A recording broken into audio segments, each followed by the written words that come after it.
স্বামীকে যতই আপন করে ভালোবেসে যত্ন নাও না কেন, মাঝে মাঝে স্বামী নামের মানুষটা বুঝিয়ে দেয় পর কখনো আপন হয় না। সে কখনো তার পরিবারের চেয়ে তোমাকে বেশি ভালোবাসবে না, কিংবা পরিবারের বিরুদ্ধে গিয়েও তোমার পাশে থাকবে না। কিন্তু একজন স্ত্রী আজীবন নিঃস্বার্থভাবে ভালোবেসে তার স্বামীর পাশে থাকে। স্ত্রী স্বামীর অপমানে পুরো দুনিয়াকে ত্যাগ করতে রাজি, এমনকি পরিবারের সাথেও সম্পর্ক ছিন্ন করতে ভাবে না। কিন্তু একজন স্বামী তার স্ত্রী সঠিক হলেও স্ত্রীকে সঠিক বলতে পারে না, স্ত্রীর অপমানে প্রতিবাদ করতে পারে না। কারণ একজন পুরুষের কাছে তার মন থেকে পরিবারের চেয়ে মূল্যবান আর কেউ হতে পারে না। তার পরিবার যতই ভুল হোক আর তার স্ত্রী যতই সঠিক বলুক, সঠিক হোক, ঘুরে ফিরে সেই স্ত্রী খারাপ হবে। কিন্তু স্বামী যখন বিপদে পড়ে তখন কেউ 2 পয়সা দিয়ে সাহায্য করার মতো তো দূরের কথা, কেউ খোঁজও নিবে না। কিন্তু যখন সে তাদেরই স্বার্থের দরকার হবে তখন তারা এসে পরিবারের সদস্য হিসেবে দাবি করবে। কিন্তু দিন শেষে একজন স্বামীর বিপদে তার একমাত্র স্ত্রী পাশে থাকে, আর বাকি সব স্বার্থে ঘুরে। এটাই বাস্তব। আসসালামু আলাইকুম প্রিয় ভাই ও বোনেরা, সকলে কেমন আছেন? আমার দেশ ও দেশের বাহিরের প্রিয় ভাই বোনেরা, আঙ্কেল আন্টিরা সকলে কেমন আছেন অবশ্যই জানাবেন। আপনাদের ভালোবাসা থেকেই প্রতিদিন নতুন নতুন ভিডিও আনার চেষ্টা করি। আর এই তো আজকেও ভিডিওটি শুরু করছি সকাল থেকেই। মেয়েদের যে সকল কাজ থাকে সকালে সেই সকল কাজগুলোই করতেছি। তবে ঘর দুয়ার যে পরিষ্কার করে ঝাড়ু দিছি সেগুলো আর ভিডিও করা হয় নাই। এই তো অনেকগুলো কলপারে থালাবাটি আসছিল, সেগুলো মেজে ঘুষে নিলাম। প্রতিদিনই আমাদের বাড়িতে এতগুলো থালা বাসন হয় আর সেগুলো মেজে ঘুষে পরিষ্কার করা লাগে। আর খেতে হলে তো এই সব কাজ করতে হবে, তাই না প্রিয় ভাই বোনেরা? আমার তো মনে হয় এই কাজগুলো সব মেয়েদেরই করা লাগে। শহরে বা গ্রামে সকল মেয়েদের কাজই একই। একটা মেয়ে যত শিক্ষিত হোক, বড় চাকরি করুক বা বড় ঘরে বিয়ে হোক বা কাজ করার জন্য অন্য মানুষ রাখুক, তারপরেও কিন্তু নিজের কাজ নিজের কম বেশি করাই লাগে। বাজার থেকে সকাল সকাল বিশাল একটা কাতলা মাছ আনা হয়েছে, আর এই মাছটাও এখন কাটবো বসে বসে। কাতলা মাছটা প্রায় 3 কেজির ওজন কাছাকাছি। বড় মাছ দেখলে একটু খুশি খুশি লাগে, কারণ এটা কাটতে সহজ হয়, খুব অল্প সময়ে কাটা যায়। আর ছোট মাছ ওইটা দেখলে আসলে ভয় লাগে যে এটা কাটবো কিভাবে বা কত সময় লাগবে। তবে ভয় করে কোনো লাভ নাই, কাজ তো করতে হবে। আর ছোট মাছ খেতে কিন্তু খুবই ভালো লাগে। মাছের আঁশগুলোকে এই তো আমি সবগুলো ফেলে দিলাম, পরিষ্কার করে এবার ধুয়ে নিচ্ছি। এখন মাছটাকে পিস পিস করে কেটে নেব। এত বড় মাছ হাতে ধরতেই কষ্ট হচ্ছে, কিভাবে কাটবো বুঝতে পারতেছি না। বাজার থেকে মাছ কিনলে অনেক সময় কেটে আনা হয়, কিন্তু এটা যেহেতু পুকুরে ধরছিল ওখান থেকে আনছে, সেই জন্য আর কেটে আনা হয়নি। এই তো বাড়িতেই কাটতে হচ্ছে। মাছটা একদমই ফ্রেশ। আর এই তো দেখুন মাথাটাই কত বড়। মাথাটা রেখে দিব অন্য কিছু দিয়ে রান্না করার জন্য, আর আজকে যে পিসগুলো এগুলোই রান্না করব।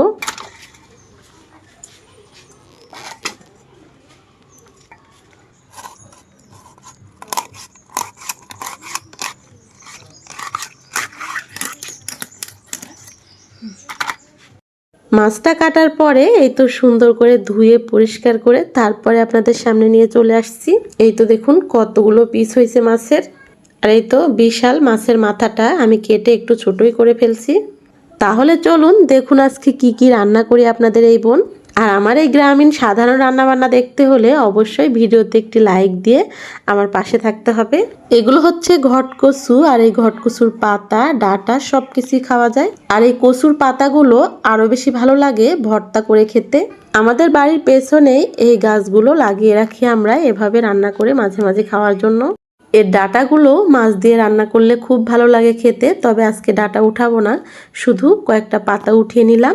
এর আগেও কিন্তু আমি অনেকবার এই পাতাগুলো ভর্তা করে খেয়েছি, আপনাদের ভিডিও করে শেয়ার করেছিলাম। অনেকেই কমেন্টের মাধ্যমে বলে যে আপু এটা কি গলা চুলকায় না বা গলা ধরে না?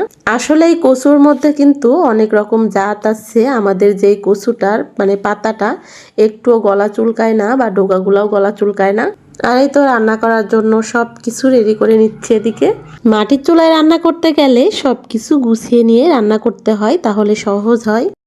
কারণ মাটির চুলা সব সময় লাকড়ি ঠেলা লাগে, চুলায় জাল দেওয়া লাগে। আর গ্যাসের চুলায় রান্না করা তো অনেক বেশি সহজ, একটা কাজ করে আরেকটা কাজও করা যায় চুলায় রান্না উঠিয়ে দিয়ে। প্রথমেই তো আমি চালটা ধুয়ে নিচ্ছি ভাত রান্না করার জন্য। মাটির পাতিলায় ভাত রান্নবো আর চালটা ভালো করে বারবার ধুয়ে নেব। বারান্দায় বসে বসে রান্না করব, কারণ এখন যেহেতু বৃষ্টির দিন, সব সময় বৃষ্টি হচ্ছে। আর রান্না করতে করতে বৃষ্টি আসলে অনেক বেশি ঝামেলা হয় রান্না করতে। এই তো এই চুলাটাতেই রান্না করব, তবে আমার এই সিমেন্টের চুলাটা ফেটে যাচ্ছে, কবে জানি ভেঙে পড়ে যায়। প্রথমে চুলায় আমি এই তো ভাতটা উঠিয়ে দিচ্ছি, কারণ এদিকে ভাতটা হতে থাকবে। আর মাছটা আমি ঝোল রান্না করব, মাছের জন্য মশলা রেডি করে নেব। এক চুলাতে একে একে রান্নাটা সেরে নেব, তবে বেশি কিছু রান্না করব না। এই তো ভাতের মধ্যে আমি যে পাতাগুলো উঠিয়ে আনলাম সেগুলো সিদ্ধ করার জন্য দিব। আর এই তো ভাতটা হলে ওই চুলাতে আবার তরকারিটা রান্না করব। পাটায় এখন আমি এই তো ছোট ছোট 2 টুকরো আদা, কয়েক কোয়া হচ্ছে রসুন আর 2-1টার মতো ছোট ছোট পেঁয়াজ আমি এখন বেটে নেব।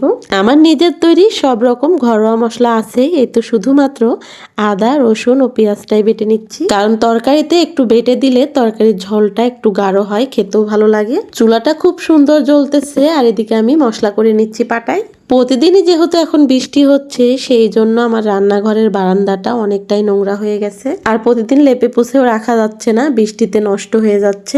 মশলাটা বাটা হয়ে গেছে আর এই তো আমার যে পাটার যে শিলটা, আমরা এটাকে শিল বলি, যেটা দিয়ে পেশা হয়, ওইটা কিন্তু অনেকটা বড় ছিল। তবে আমার ছেলে এই তো পাটার উপরে বাড়ি মেরে ভেঙে ফেলছে, সেই জন্য বাটতে একটু সময় লাগে আর একটু কষ্ট হয়। আমার শিল কিন্তু বাজারে কিনতে পাওয়া যায়, তবে মনেই থাকে না বাজারে গেলে যে শিলের প্রয়োজন। যখন পাটায় কিছু বাটতে আসি তখনই মনে পড়ে যে একটা শিল কিনতে হবে, কিন্তু বাজারে গেলে আর মনে থাকে না। আর এই তো এদিকে কিন্তু ভাতটা প্রায় হয়ে আসতেছে, তার উপর দিয়ে ধুয়ে রাখা এই তো কচুর পাতাগুলো আমি দিয়ে দিলাম।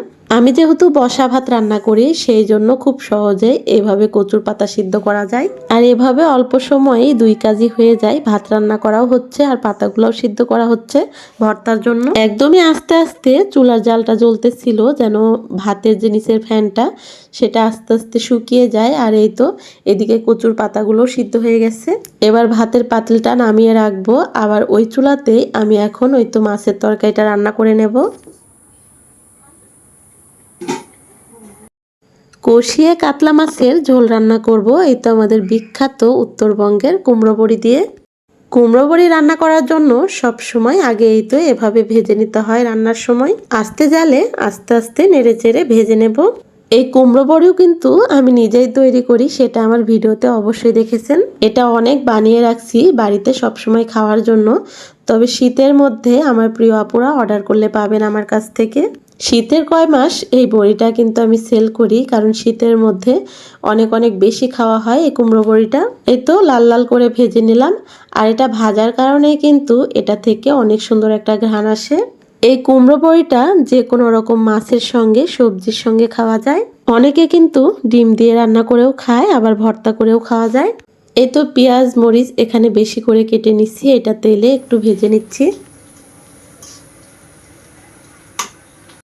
পেঁয়াজ মরিচটা একটু ভাজা হয়ে গেলে এবার এই তো বেটে রাখা মশলাগুলো দিয়ে দিলাম। পরিমাণ মতো মানে স্বাদ মতো লবণও দিয়ে দিলাম। এবার এই তো আমার ঘরোয়া মশলাগুলো দিয়ে দিচ্ছি, হলুদ গুঁড়ো, মরিচ গুঁড়ো, আর এই তো হচ্ছে এটা আমার স্পেশাল মাছ ও সবজির মশলা। এটা যে কোনো বড় মাছ, ছোট মাছ বা যে কোনো সবজি রান্নাতে দিতে পারবেন এই মশলার গুঁড়োটা। যারা আমার ঘরোয়া মশলাগুলো অর্ডার করতে চান তারা কিন্তু অর্ডার করতে পারেন। 1 টাকা অগ্রিম পেমেন্ট ছাড়াই এই তো হোম ডেলিভারিতে পেয়ে যাচ্ছেন আমার প্রতিটি পণ্যই। বাংলাদেশের যে কোনো প্রান্তে থেকে অর্ডার করতে পারেন আমার প্রিয় ভাই বোনেরা।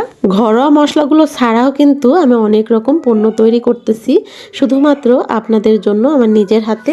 যেমন তেঁতুলের আচার, আমের আচার, আমসত্ত্ব, জবের ছাতু, মিক্স ছাতু, তিলের নাড়ু, নারকেল নাড়ু, আর যে সরিষার তেলটা দিয়ে আমি রান্না করতেছি সেটাও কিন্তু একদমই খাঁটি সরিষার তেল। বাড়িতে সরিষাগুলোকে ধুয়ে পরিষ্কার করে শুকিয়ে তারপরে তেল ভাঙানো হয়েছে। প্রতিটা পণ্যই অর্ডার করতে পারেন, একদম নিশ্চিন্তে অথেন্টিক একদম খাঁটি পিওর জিনিসগুলোই পাবেন আপনারা। আমার প্রতিটা পণ্যই আপনাদেরকে কিন্তু আমি 100% গ্যারেন্টি দিয়ে দিতে পারি। আমি যে পণ্যগুলো অর্ডার করি বা আমার বাচ্চাদেরকে নিশ্চিন্তে খাওয়াই বা পরিবারের মানুষগুলোকে খাওয়াই, আপনারাও কিন্তু সেভাবে নিশ্চিন্তে খাওয়াতে পারবেন। আর যারা এই তো অর্ডার করতে চান বা পণ্যের বিষয়ে আরও অনেক কিছু জানতে চান বিস্তারিত, তারা কিন্তু অর্ডার করতে পারেন, ফোন করে যোগাযোগ করতে পারেন। আর এদিকে আমি এই তো মাছটাকে কষিয়ে ঝোল দিয়ে দিচ্ছি। তারপরে যখন তরকারিটা বলক উঠছে, তার উপরে ওই তো ভাজা কুমড়ো বড়িগুলো দিয়ে দিলাম। এরকম তাজা মাছ আমরা কিন্তু এভাবে কষিয়ে রান্না করি। আর কুমড়ো বড়ি দিয়ে রান্না করলে একটু ঝোলের পরিমাণ তরকারিতে বেশি দেওয়া লাগে। এই কুমড়ো বড়িগুলো অনেকটা পানি টেনে নেয়। এই কুমড়ো বড়িটা অনেকেই জানে না যে কি দিয়ে তৈরি করা হয়। অনেকেই কিন্তু আমার কাছে কমেন্ট করেন, তাদের জন্যই বলতেছি, শুধুমাত্র মাসকালাইয়ের ডাল আর পাকা চাল কুমড়ো দিয়ে বানানো হয়। আর এটা আমরা কিভাবে বানাই সেটাও কিন্তু আমার ভিডিওর মাধ্যমে দেওয়া আছে, আমার চ্যানেলে গেলেই দেখতে পাবেন। এই কচু পাতাগুলো দেখুন কি সুন্দর সিদ্ধ হয়ে গেছে। আর এই পাতাটা যখন সিদ্ধ দিছি তখন কিন্তু ভাতটা নাড়াচাড়া করি নাই, সেই জন্য খুব সুন্দরভাবে উঠে আসলো। এই পাতাগুলো এখন ভর্তা করে নেব। আর ওদিকেও তরকারিটা হয়ে গেছে। আমার যে সকল আপুরা, আঙ্কেল, আন্টিরা সবাই আমার ভিডিওগুলো দেখেন আর অনেক বেশি পছন্দ করেন, তাদের কাছে শুধুমাত্র একটাই অনুরোধ করি, ভালোবেসে যেহেতু এই বোনের পাশে আছেন, ভিডিওগুলো দেখতেছেন, অবশ্যই ভিডিওগুলোতে একটি করে লাইক দিবেন। আর ভিডিও ভালো লাগলে ভিডিওগুলো শেয়ার করে দিবেন। আর এই তো আমার স্পেশাল মাছ ও সবজির মশলা। তরকারিটা নামানোর আগ দিয়ে আবারও 1 চামচ মশলার গুঁড়োটা উপর দিয়ে ছিটিয়ে দিচ্ছি। এই তো ঝটপট রান্নাগুলো সেরে নিচ্ছি। সারাদিনের জন্য রান্না বান্না শেষ করে ফেললাম।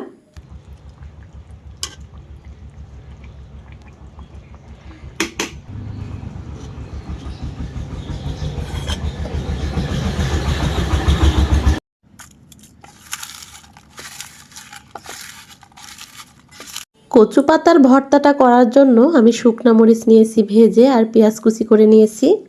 কাঁচা পেঁয়াজ আর ভাজা শুকনা মরিচের সঙ্গে ঘ্রাণটা কিন্তু অনেক বেশি ভালো লাগে। হাতে ভালো করে শুকনা মরিচ পেঁয়াজ ডলে নিলাম। এবারেই তো কচুর পাতাগুলো দিয়ে দিচ্ছি। কচুর পাতাগুলো অনেকটাই গরম ছিল, এই জন্য চামচ দিয়ে আমি আগেই একটু ঘেটে নিচ্ছি।